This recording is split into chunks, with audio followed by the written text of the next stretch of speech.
The ballots are out, and now it's time for Jackson County voters to decide. Any measure that spurs the people and it brings out their passions gets people out to vote. County Clerk Chris Walker says more voters have registered for this primary than even the last presidential election. She says 3 controversial measures are fueling the interest, specifically the GMO issue. 119 passes, it would be very unfair to us as farmers. Protect family farmers.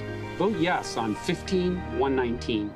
But what about the 2 other measures? Both are on the ballot because of a decrease in county funding. One would provide money for Jackson County's Agricultural Extension Service. That's Measure 15121. The extension is really hobbling along on a bare bones budget, so it's important that it pass. Jack Dugan is coordinating the campaign to fund programs like 4-H and Master Gardeners, but Extension Services also support farmers, forest owners, and the pear and grape industry with research on how to keep crops healthy. Anybody who eats basically should pass this measure. Another measure could provide up to $9 million for library services and create a new library district with their own board of directors.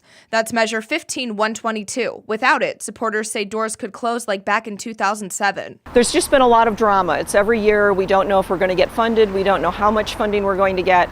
If we have a library district, that funding will be secure and stable. Taxpayers could eventually spend a little less than $8 a year to fund the extension service. The library measure could eventually cost a little more than $92 a year.